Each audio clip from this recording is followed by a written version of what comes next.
I think these podcasts are doing pretty well, Ron. I think so too. We've already got 2 million listeners. No, close. Yeah. You missed it by 1 million. Oh, okay. My wife and your wife. Oh, yes. 2. Oh, yeah, that's right. That's right. Sorry. Well, we can still. There's growth. There's potential. That's good, right? I guess. Yeah. That's what I've always been told my entire life. Yeah. Never met it. No.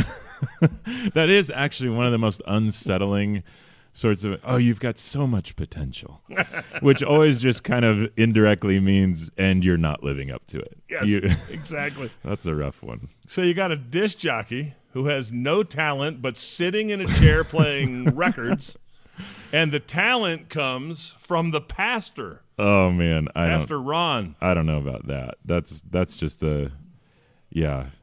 And we thought this would be a good idea. Yeah, some comic wannabe that couldn't cut it in the real not true. Industry, and so that is you're not true. No, That is not true. I know for a fact that he wrote jokes for Jay Leno. Oh, that's an incredible story.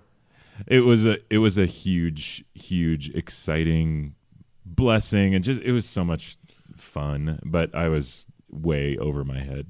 It was. So, how old were you when this happened? So, my senior year of high school is when Jay Leno got the Tonight Show job. Okay. And we were within driving distance of Burbank, and I had been following Jay's comedy career before he got the Tonight Show. So then when he got it, my grandfather said, let's go see the show, and I'll take you. And so he took me. Tickets are free, but you got to get there, 6 a.m. They give out more tickets than there are seats to make sure that, it fills up. Okay. Then you wait out front of NBC Studios all day long. And then in the afternoon, they do the taping. It's live to tape, but they just kind of go straight through like it's going to be live. And then they insert whatever they need to insert because it's actually got to be live on the East Coast. Okay. So they'll get it out in time, in other words, for the East Coast at 11:30, which is 8:30 in California. So they have to do it a couple of hours early. Okay. Yep. And so then, we got in, and as fate, luck, God would have it, we ended up getting to sit dead center front row, and that was just super cool. And then Jay comes out before the show starts to answer any questions from the audience. And so I got to ask him a question, and he just was super genuine, down to earth, like genuinely nice guy. And so the whole show, he just kept coming back over during commercial breaks and would talk to me and my grandfather. Just because of your proximity to the stage, or did you interact with him before the show? Yeah, the question I had asked had something to do with I think I asked, how do you write jokes? What's it like? What's it feel like being somebody's hero? That was my question. Wow. And he said, oh, whose hero would I be? Would I be your hero? And I said, yeah. And then he asked, do you like comedy or comedy writing? And I said, I really like the writing part of it. And jokingly, he kind of said, well, send me some of your stuff. Before the season's over, we might need you. And then you didn't pay attention at all to the show like, because you were just anxious and nervous about what he said to you. Exactly. We could have left then, and I would have been fine, And so we just keep watching the show. And I remember Kenny G was the musical guest. That's not a good memory. Unfortunately. And but Kenny G's wife, Mrs. G, had baked cookies to give to Jay, and Kenny had brought those out to Jay. So they broke for commercial, and Jay brought Mrs. G's cookies over to me and my grandfather and said, oh, Ron, you got to try these. That could have been accidentally put out of context, but go ahead. Yeah. And so we just so it's pretty magical, and it was. It's on one hand superficial, yeah, but on the other hand, it's a relationship forming, right? But you can't believe that it is, or but that it was just one of those crazy things, that just happens to you, right place at the right time, or whatever it is, and It was super encouraging. Show finishes, and then he came up and just kept talking, and he said, "Well, I'm serious, Ron. I want you to send me some of your stuff. That's cool. And we'll talk about it." And that was actually the summer after my senior year of high school, and I was a couple of weeks away from heading off to college, and he gave me the Tonight Show fax number. Wow. And I faxed in these jokes and funny bits that I had written. Most of them weren't funny at all, but I sent them in, and then I didn't hear anything. I go away to college, and my second or third day at college, phone rings in the dorm room, and my roommate answered, and they said, "Hey, it's for you." So I said, "Hello," and I hear, "Ron, it's Jay Leno," and I thought I was gonna pee myself. And you thought it was somebody else. I thought it was, and I said, "This is really mean, whoever's doing this." And he said, "No, this is really me." And I went, "Oh my gosh, it's him." So then he said, "I've got your stuff right here in front of me, and I'm taking it home right now to read it." And he said, "I'll call you tomorrow." And I couldn't even speak after that. And he called me the next day, and he said, "I want to offer you to be one of the freelance writers for the show. If you ever got stuff, send it in. It needs to be in by 8 a.m. And if we use it, then we'll pay you. And if not, then not." And so I did that all the way through college. So that's fun. Incredible. It was fun. That's funny. It was good. So before you became a pastor, Yeah, you were seriously considering a career as a comedian. Yeah, the entertainment industry in general was something that I was really fascinated by, and just my grandfather and my mom, and we just kind of appreciated the industry and the actors and the art of it. And a lot of the actors, a lot of the comedians, and I'd just kind of grown up listening to all sorts. I mean, guys that are way older than me and you, even, right. And but I don't know. It shaped me. It gave me an interest, and yeah. I wanted to be Steve Martin when I was in high school. Oh man. Didn't want to be like Steve Martin. Yeah. Didn't want to be as funny. I wanted to be Steve Martin. Yeah. I remember for Christmas I got one of those cardboard cutouts. Yeah. That you see at the movie theaters. Right. But it was a cardboard of cutout, him? a live. Not a live, an actual life size. Oh man. Of him standing there in that's... cardboard, and I got that for Christmas. And you say you got a piece of cardboard Yeah. for Christmas. It was the greatest gift I Yeah. ever, and I put it in the corner of my I bedroom. totally get that. Yeah, he was funny, and Yeah. I did recently listen to some of his old stuff. Yeah. And it's hard. Yeah. What you're listening to in today's time, Yeah. it's a different appreciation. Right.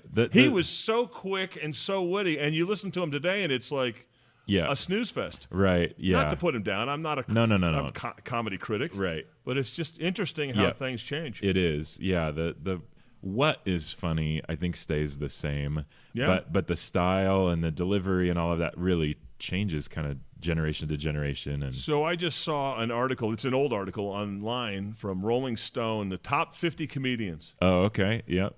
And I said, well, let's look at this thing. Right. Number 50 was Wanda Sykes. Oh. I mean, I wouldn't even have thought she'd be in the top 5,000. Right. Yeah, exactly. And believe it or not, I don't remember the entire article, but I got all the way. I scrolled down. Yeah. Oh, man. One of the highlights, and it wasn't my generation, Freddie Prinze. Oh, man. Yep. He was troubled. Yep. But boy, he had a delivery. Oh, man. He was a riot. My goodness. He was just brilliant. Yeah. But they're all brilliant, right? That's why they're funny and famous. Right. But I was scrolling down, looking, just glancing at the 40s and the 30s and the 20s, getting down to number one. Yeah. And I got down to number one. I don't remember who number one was. Number two was Lenny Bruce. Okay. I think. He was 2 or 3. Yeah.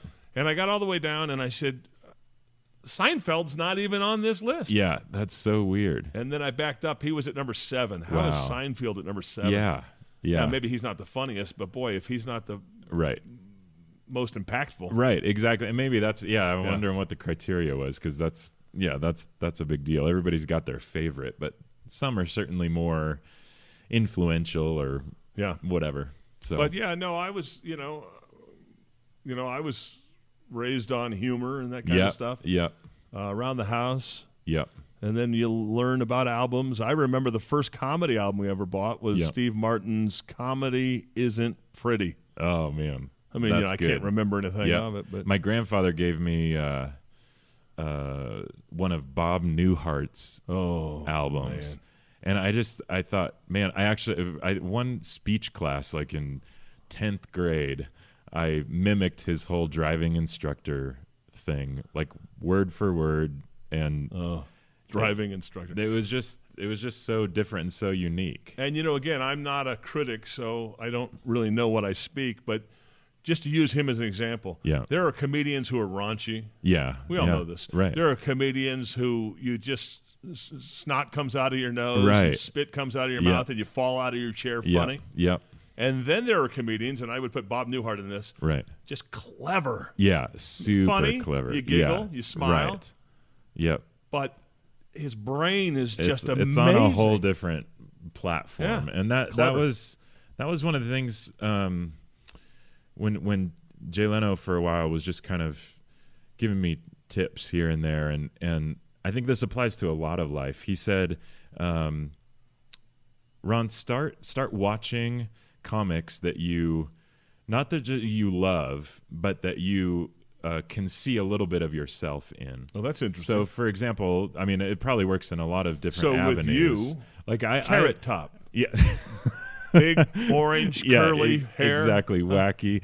But like for me, growing up, like Robin Williams always made me. I thought he was brilliant, but there's not a shred of Robin Williams in me. Right. Where some other guys that were a little more observational, or I wasn't nearly as good, but like Seinfeld, for example, I go, oh, okay, I get what they're doing. So Jay said, watch what they do, and then watch the same routine 30 or 40 times over and over and over again. And then he said what will happen is that you'll start to, when you first get up, you'll be kind of mimicking them. You'll be Ron doing Seinfeld, your own material, but in the style of Seinfeld. But he said that'll allow you to get kind of comfortable. You'll be learning. And then over time, Seinfeld will start to diminish and the real Ron will start to emerge. That's amazing he said that. I mean, I'm thinking about my radio career. Yeah. Nobody tells you how to be a disc jockey. Right.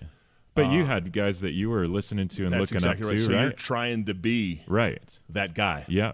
Who were some of the radio guys that influenced you? The real Don Steele, number one. Yeah. Okay, he was a big Los Angeles boss jock. Yeah, I remember him. And he'd be screaming and stuff like that. And a lot of K-Earth guys. Yeah. And there were other guys across the country that you would be aware of, or be acquainted with, and appreciate their stuff. But did that translate there too? So like Wolfman Jack that everybody's heard of, but that's very stylized, specific. Yeah, and I mean each of them have their own persona, but that you can kind of resonate with some. And the old top 40 jokes. Jocks got out of fashion. Yeah. Because you were screaming, and you go, hey, here's an introduction right here, and this is a crazy song and everything. Right. And that was fantastic. And kids in their transistor radios would be going, that guy's nuts. He's crazy. And then it got into a phase where you have to talk to the people. Right. Yeah. And you couldn't do but that was the fun part. Right. It was like, like I don't know. I just came up with this right now on the spot. But it's like basketball. Yeah. You would want to slam dunk every play. Right. You can't slam dunk every play. Right. You can't do the slam dunk over every intro. Yeah. You got to play the game. You got to weave. You got to go in and out and ebb and flow. Yeah. But I and Real Don Steele just wanted to hit you over the head every time. Yeah. And I wanted to do it because of him. Yeah. So I'm unemployed in Los Angeles. Yeah. And my sister needs a plane ride to a train ride. That's too specific. But I got to take her downtown to the train. And it's traffic time, 3 or 4 in the afternoon, Yeah. and I'm unemployed. I don't have to be anywhere. I don't want to be stuck in traffic, but I don't have to be anywhere. Yeah. So I take her to the train, and it's going to take me 4 hours, 6 hours to get home. So I said to myself, I'm going to go over to K Earth 101 and see if I can meet him. I mean, just go to the gate, right? Right. Who does that, right? Yeah. The man behind the curtain. Yeah. And so I said, because it's better than getting stuck in traffic. Right. So I take surface streets, and I go over to K Earth, and they have a security guard. Yeah. And I said, hey, my name is Bo. I'm a disc jockey. He didn't say I was unemployed. Right. I'm a disc jockey down in San Diego, and I'm here in L.A., and I was wondering if there's any chance, I know there's security, et cetera. Can I see the real Don Steele? He's on the air right now. Yeah. And the guy didn't push me away or slam the gate on me. And he said, well, let me go see if I can get somebody to come out. Somebody came out, brought me in. Wow. Off the street. Jeez. I mean, I was flabbergasted that happened. Man. And he's in the middle of his show. He's concentrating, and I know that he's not listening. I'm talking to him, but he's not hearing because he's concentrating. Right. So he's doing the obligatory, right. Great. And so I talked to him, and I said, hey, real Don Steele, my name's Bo, and I'm a disc jockey, and you're my favorite disc jockey. You know, and you're gaga, and he's on the air, and he's not paying attention to you, but you're standing talking to him. Yeah. And I said, listen, please do me a favor. You know, I couldn't think of anything to say, right? Yeah. So I'm going to tell him what to do. Yeah. Please do me a favor, and whatever you do, don't retire or leave K Earth, because my goal is to work at this station. Man. Out of all the stations in America, my goal is to get to this one. Wow. And my other goal is to work on the same air staff as you. He hadn't been paying attention to me. He's looking at the monitors. He's looking at his buttons. He's trying to listen to me. Yeah.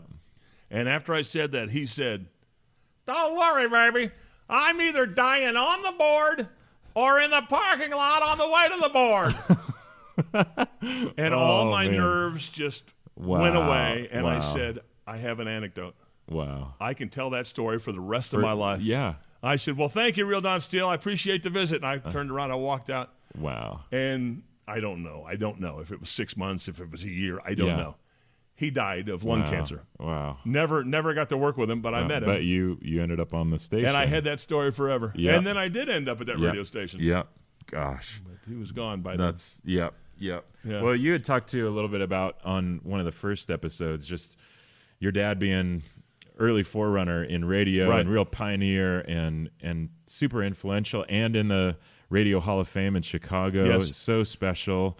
But then I would love for people to hear just kind of the crazy set of circumstances that shortly after we met, you lose your dad. Yeah.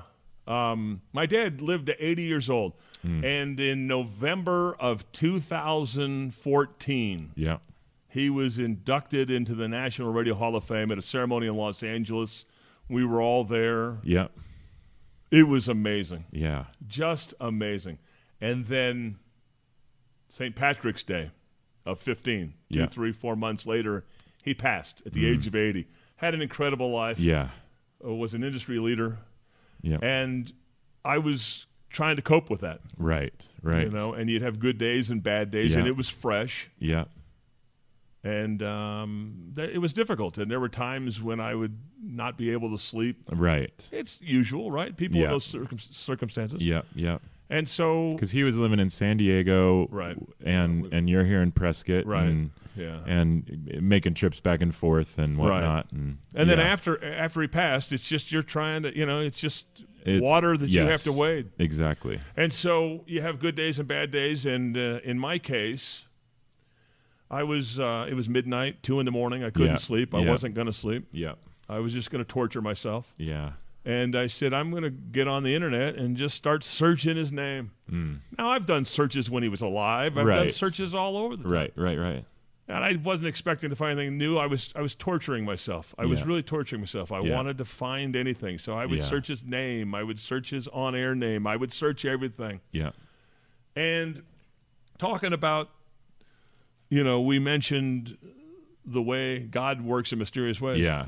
So anyways, I'm searching, and there's a thread that I hadn't seen before. Yeah. So I click on it, and in 1968, he was on air in New York City on an AM top 40 station, WNBC, 660 WNBC. Yeah.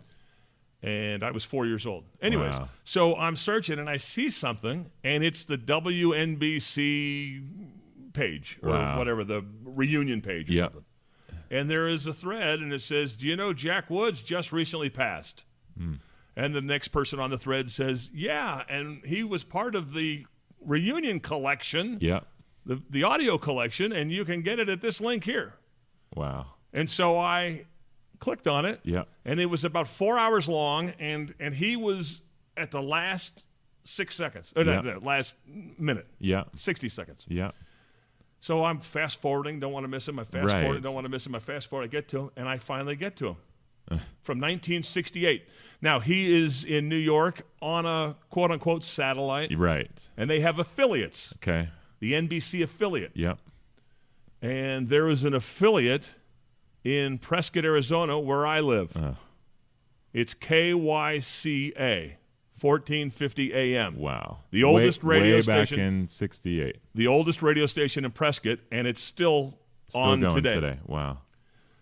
So I'm listening to his little 60-second soundbite, Yeah. and they have to read a little liner card. Yeah. You're listening to NBC Monitor Radio, Right. like the good folks at XYZ, and you have to rotate those liners, and you have to talk about like the station in Ohio, the station, the NBC affiliate in Florida. Yeah. So you have to go rotate those. Yeah. So I'm listening to this thing, and he says, "You're listening to NBC." Oh, wait a minute. I got to back up. I'm sorry. I'm a horrible storyteller. No, this is so good. So I lived in Yavapai County Yeah. for at least 8 years, Yeah. and every time he referenced, he never pronounced it right. That's not a joke. He never pronounced it right. And he said, "You have Yavapai Indians here, right? That casino is owned by the Yavapai Indians." I said, "Dad, it's Yavapai. Yava and like a piece of pie." Right. It's not a joke, and he wasn't Right, doing it. right. I mean, He just every could never time get it down. for his last 10 years of his Yeah. life. Yavapai. Yeah. And I said, "It's Yavapai." Anyways, I had to tell you that. Yeah. Never pronounced it correctly for the last 10 years of his life Yeah. when we were living here. Yeah. So I start listening to this little thing, and he does his little stick, and then he's got to end with this little liner. Yeah. And he says, "You're listening to NBC on Monitor Radio, like the good folks in Prescott, Arizona, in Yavapai County, Arizona." No. One of his way. affiliates. So then Oh, I man. said to you, being a man of the cloth, I said to you, do you think, weeks after his passing, Yeah. do you think that I heard a recording over the internet that has cords Yeah. and computers that are plugged into the wall? Yep. Did I hear an old recording Mm-hmm. from 1968 Yep. Yeah. over my computer speakers Yeah. that he said Yavapai County? Mm. Or was that a message from God and Yep. from heaven? Yep. And I believe the latter. Yep. Yep. Yep. Absolutely. Yeah. I do too. And it just made me feel fantastic. I And love that. And it was a message from heaven, from him, Yes. from God. Yep. And I told you, people struggle about heaven and Yes. does it exist and Yeah. God and things Right. like that. And I said, Yeah. I know. That's it. You Yeah. know? That's such a comfort when God can show up. I Yeah. mean, to me, that's just the I see you. You're a up in the message. middle of the night, Bo, missing your dad. I can bring a hug It was tonight, and that comfort. And gosh, And I guess it's That like is people. amazing. I guess it's like people who dream. There Yep. might be people who dream regularly. Yep. There might be people Yep. who've never had a dream. Right. And I don't know what dreams are. right. But Yeah. I'm sure there are people that don't have Right. experiences, or maybe they aren't receptive to them, or don't Yeah. see them, or hear them, or feel Yeah. them. Yeah. And Well, maybe that's- you don't in the first 30 years of life, and then you get them regularly. I know it. But it was definitely a sign, Yeah. and I'm Well, absolutely proud of I the know, fact that that's amazing. that happened. That's amazing. Yeah. And it's almost doesn't matter the exact means that God chooses to bring encouragement. That's right. Or, people go through physical sickness all the time and pray or ask for help, and God can heal both just by a miracle or by the amazing medical profession that we have, in our country. Yeah. But it's both God from my perspective. I agree. And it's pretty amazing that he cares that much for us. But yep, it's good. I think it's right. Well, this is our podcast here. Disc jockey and a pastor got together. Sounds like a bar joke. A disc jockey and a pastor walk into a bar. We appreciate you listening. Yeah, it's a huge, huge blessing just to spend time with you, Bo, and with whoever is listening today. And we want to say that we want to do funny things with this. We don't know if we're funny. We think we're funny. We hope we're funny. Yep. But that's irrelevant. We want to try to entertain you. Yeah. Whether it's a serious story. Yep. Whether it's a sentimental story. Whether it's something that you relate to. Yep. Or that we're, quote unquote, all doing together on this earth. Right. Or whether we're just being silly and foolish. Yep. That's our goal. We just want to have fun. Exactly. I think there's a lot more that binds us together that we all have in common. Sometimes we can laugh at, sometimes we can cry at, but we're all in this crazy journey of life together, and it's cool to be able to do it over the radio, over the airwaves, over the podcasting, YouTube, whatever, just to spend time together, find out what we have in common. Well said. And if you want to continue following what myself and Ron are doing, come back. Yep. Click on it. Yep. Sounds good. And listen to us. We would appreciate it. Have a great day.